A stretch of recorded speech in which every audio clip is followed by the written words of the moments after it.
सभी को जय मसीह की आत्मिक मनन में आप सबका स्वागत करते हैं। आइए इससे पहले कि हम परमेश्वर की आराधना स्तुति करें, अपने हृदय को तैयार करें, अपने मन को तैयार करें, क्योंकि परमेश्वर का वचन में इस प्रकार से लिखा है, परमेश्वर ऐसे आराधक को ढूंढ रहा है जो परमेश्वर की आराधना आत्मा और सच्चाई के साथ करते हैं।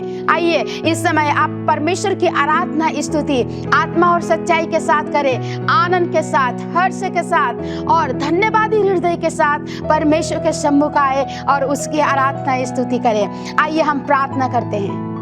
प्यारे प्रभु यीशु मसीह, आपका धन्यवाद करते परमेश्वर पिता, जैसे हम आपकी आराधना स्तुति करते हैं परमेश्वर पिता, हम आत्मा और सच्चाई के साथ करने पाए। जितने लोग हमारे साथ जुड़े हैं परमेश्वर, हर एक को आशीष दे प्रभु जी।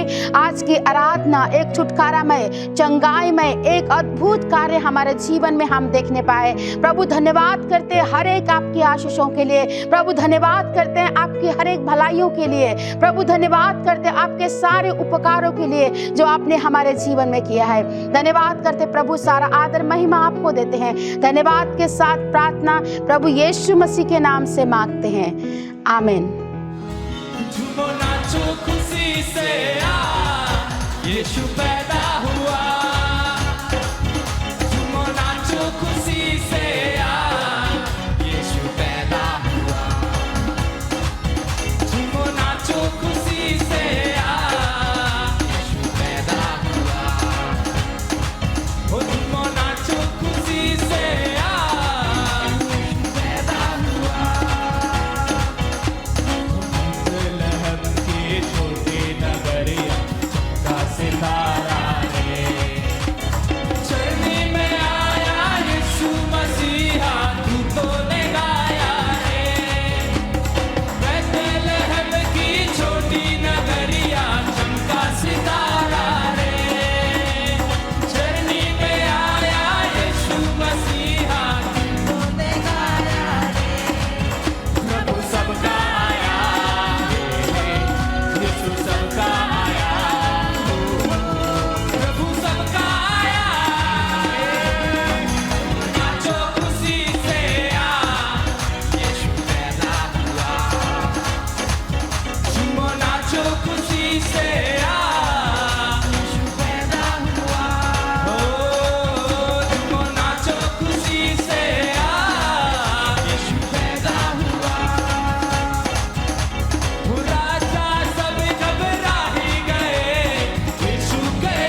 ये समय सूचनाओं का है, कृपया सूचना ध्यानपूर्वक सुने।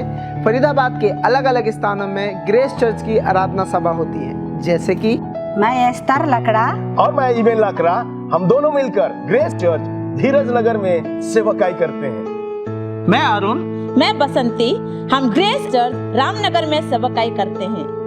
मेरा नाम जॉनसन मसीह है। मेरा नाम नीलम मसीह है। हम दोनों मिलके ग्रेस चर्च सूरजकुंड में सेवा करते हैं। मैं जीवनदीप, मैं पुष्पा, हम दोनों मिलकर ग्रेस चर्च निमका में सेवा करते हैं। मेरा नाम शाहरुख है और मैं पास्टर जीवनदीप के साथ मिलके ग्रेस चर्च नीमका में सेवकाई करता हूँ। मैं अखिल, मैं अनुपमा जॉय, हम दोनों मिलकर ग्रेस चर्च भरत कॉलोनी में सेवा करते हैं। मेरा नाम अश्मिता साहा और मेरा नाम आदित्य साहा है और हम दोनों मिलकर ग्रेस चर्च एक ईसडी और गदाखोर में सेवा करते हैं। अंग्रेजी की आराधना सभा सुबह 10 बजे 21 क्षेत्र में होती है। यदि आप इन क्षेत्रों के आसपास रहते हैं तो कृपया करके आप हमारे साथ किसी भी एक आराधना सभा में जरूर शामिल हो। हर रविवार सुबह 11 बजे YouTube के माध्यम से आत्मिक विचार प्रस्तुत किया जाता है। मैं आप सभी को उत्साहित करना चाहता हूँ, यदि आप किसी कारणवश कलीसिया भवन नहीं जा पाते हैं तो आप ऑनलाइन के माध्यम से जुड़ सकते हैं। मैं आपको कहना चाहता हूँ अपने परिवार के साथ, अपने दोस्तों के साथ जरूर जुड़ें ताकि आप सभी परमेश्वर के वचन के द्वारा आशीष पाएं। हर रोज पासवान का दल और प्रार्थना दल मिलके आप सभी के लिए प्रार्थना करते हैं। यदि आपके पास कोई प्रार्थना निवेदन है तो स्क्रीन पे दिए हुए नंबर पर शेयर करें ताकि हम सब मिलके आपके लिए दुआ कर सकें। 25 दिसंबर को मुख्य कलीसिया भवन सेक्टर 21C में प्रभु यीशु मसीह के जन्म उत्सव को मनाया जा रहा है। मैं आप सभी को उत्साहित करना चाहता हूं कि आप सभी आएं, अपने दोस्तों को लेके आएं, अपने प्रियजनों को लेके आएं ताकि आप सब यहां पे आके प्रभु के जन्म उत्सव को बनाएं और आशीष पाएं। और समय इस प्रकार से है, हिंदी की सभा सुबह 8:30 बजे और अंग्रेजी की सभा सुबह 11 बजे होगी। आने वाले 26 और 27 तारीख को मुख्य कलीसिया भवन में वार्षिक उपवास प्रार्थना होने वाली है। मैं आप सभी को उत्साहित करना चाहता हूं कि सभी अपने परिवार के साथ उपस्थित हों और आने वाले साल के लिए प्रभु से मार्गदर्शन पाएं। और जिसका समय इस प्रकार से है, सुबह 10 बजे से लेके शाम के 4 बजे तक। आने वाले 31 तारीख को मुख्य कलीसिया भवन में मध्य रात्रि की आराधना सभा होने वाली है। मैं आप सभी को उत्साहित करता हूं कि आप सभी परिवार के साथ आएं और प्रभु की आशीष को पाएं। इस सभा का समय है रात 10:30 बजे। आने वाले 1 जनवरी 2026 नए साल की आराधना सभा आपके स्थानीय कलीसिया में होगी। आप सभी से निवेदन है कि आप जरूर इस सभा में जुड़ें और प्रभु की आशीष को पाएं। आज के लिए इतना ही। अधिक जानकारी के लिए अपने क्षेत्रीय पासवानों से संपर्क करें। ये समय है परमेश्वर को भेंट और दशवांश देने का। जो भी आपने परमेश्वर के लिए तैयार किया है, जो भी आपने ठाना है कि ये परमेश्वर को देना है, हिचकिचाए मत, परमेश्वर को दीजिए। क्योंकि वचन में इस प्रकार से लिखा है, मांगो तो तुम्हें दिया जाएगा, ढूंढोगे तो तुम पाओगे, खटखटाओ तो तुम्हारे लिए खोला जाएगा। परमेश्वर ने हमारे जीवन में बहुत सारे आशीषों को दिया है। जब भी हम मांगते हैं, जब भी हम खटखटाते हैं, प्रभु हमारे लिए खोलता है। जब भी हम मांगते हैं, परमेश्वर हमें देता है। तो ये समय है आपको और मुझे देने का। आइए अपने हृदय को तैयार करें, अपने मन को तैयार करें और आनंद और हर्ष के साथ परमेश्वर को दें। जैसे कि ये साल जो है लास्ट महीना चल रहा है, इस साल का जो भी आपने इस साल में प्रभु को देने के लिए ठाना था, ये समय है देने का। परमेश्वर को दे। परमेश्वर आपके जीवन में आशीष को देगा, आपके घर में आशीष को देगा, आपके परिवार में आशीष को देगा। आइए हम खुशी और आनंद के साथ परमेश्वर को दें। आइए हम प्रार्थना करें। प्यारे प्रभु यीशु मसीह, आपका धन्यवाद करते हैं। परमेश्वर पिता, आपके नाम को महिमा करते हैं। जो भी लोगों ने परमेश्वर आपको देने के लिए तैयार किया है, परमेश्वर पिता आप उन्हें बहुत ऐसे आशीष दें। जो लोग नहीं दे पाते हैं प्रभु, उन लोगों को ऐसे तैयार कर प्रभु जी, ऐसे आशीष को दे प्रभु, तो आने वाले समय में वो भी तेरे लिए देने पाए। परमेश्वर धन्यवाद करते प्रभु जी, जितने लोग यहाँ पर है प्रभु, हर एक को आपके हाथों में देते हैं प्रभु। धन्यवाद करते प्रभु, जो भी भेंट और दशवांश को देते हैं आप उसमें बहुत ऐसे ब्लेस करना प्रभु जी। धन्यवाद करते, प्रार्थना प्रभु यीशु के नाम से मांगते हैं, आमीन। आप अपने भेंट और दशवांश को ऑनलाइन के माध्यम से दे सकते हैं, जैसे कि फोन पे, गूगल पे, पेटीएम, QR कोड को स्कैन करके और बैंक ट्रांसफर के माध्यम से भी अपने भेंट और दशवांश को दे सकते हैं।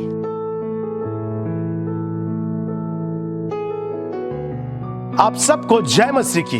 मैं इस क्रिसमस के सीजन में आप सबको बड़े दिन की शुभकामनाएं देता हूं और परमेश्वर का धन्यवाद करता हूं कि परमेश्वर ने इस साल के शुरू से लेकर अब तक हम सबको संभाला है और हम सबके जीवन में अपनी आशीषों को दिया है। मेरे प्रियो, परमेश्वर आशीष का परमेश्वर है। परमेश्वर अपने वायदों को पूरा करने वाला परमेश्वर है। मैं आशा करता हूं कि परमेश्वर ने इस साल के शुरू में आपसे बातचीत किया अपने वचन के द्वारा और अपनी प्रतिज्ञाओं के द्वारा, और परमेश्वर ने अपने वचन के द्वारा और अपनी प्रतिज्ञाओं के द्वारा आपके जीवन को आशीषित किया है।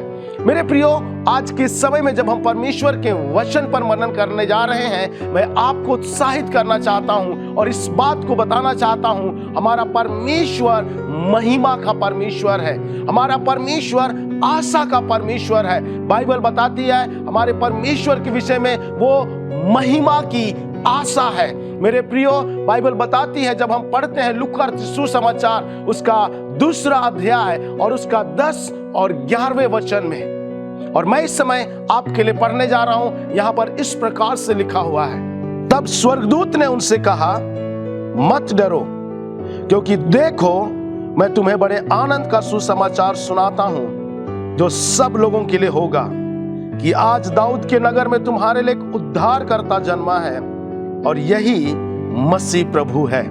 बाइबल बताती है स्वर्गदूत उन लोगों के बीच में आया जो रात में अपने भेड़ों की रखवाली कर रहे थे। मेरे प्रियो, उनके पास कोई आशा नहीं थी। मैं सोचता हूं वो डरे हुए थे, वो भयभीत थे, और स्वर्गदूत का सबसे पहला शब्द जो संबोधन का शब्द था, वो शब्द था मत डरो। मेरे प्रियो, मैं आपको उत्साहित करना चाहूंगा। मैं भी आने वाले वर्ष को लेकर, आने वाले वर्ष के विषय को लेकर, आने वाले साल के बातों को लेकर आप भयभीत हैं, अपने फ्यूचर को लेकर आप भयभीत हैं, आपके जीवन में क्या होगा आप इस विषय में चिंतित हैं। आज के समय में मैं आपको उत्साहित करना चाहता हूं, आप भयभीत ना हो, मत डरें, क्योंकि मेरे लिए और आपके लिए एक उद्धारकर्ता का जन्म हुआ है। और बाइबल बताती जो स्वर्गदूतों ने संदेश दिया, वो संदेश केवल घड़ेरियों के लिए नहीं था, केवल कुछ गिने चुने हुए लोगों के लिए नहीं था, वो कुछ इस संसार के कुछ बड़े लोगों के लिए नहीं था, लेकिन बाइबल बताती है वो आनंद का सुसमाचार इस संसार के सब लोगों के लिए है।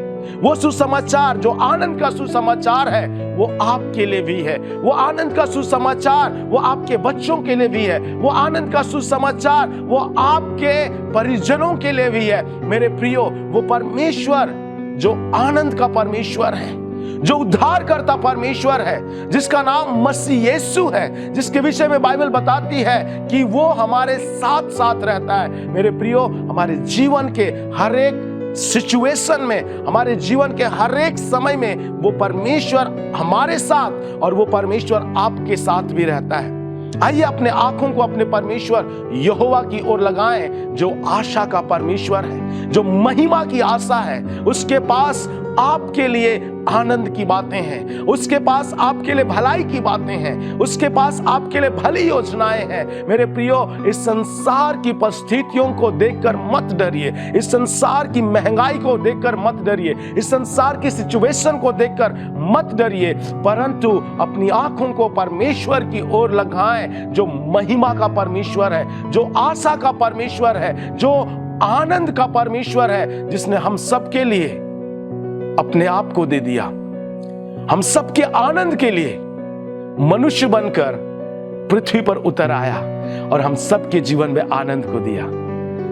मेरे प्रियो, जैसे परमेश्वर ने इस साल भर आपके संग रहा, आपको संभाला, आपकी हर एक जरूरत को पूरा किया, आपके हर एक कठिन समय में आपकी अगुवाई की अपने वचन और अपने पवित्र आत्मा के द्वारा, वही परमेश्वर आने वाले नए साल में भी आपकी अगुवाई करेगा, आपको लिए चलेगा। वो परमेश्वर आपको मार्गदर्शन करेगा और आपके जीवन को आशीषों से भर देगा। आइए परमेश्वर के वचन को हम अपने जीवन में लें और उसे अपने जीवन में कार्य करने दें, उसे अपने जीवन में जगह दें।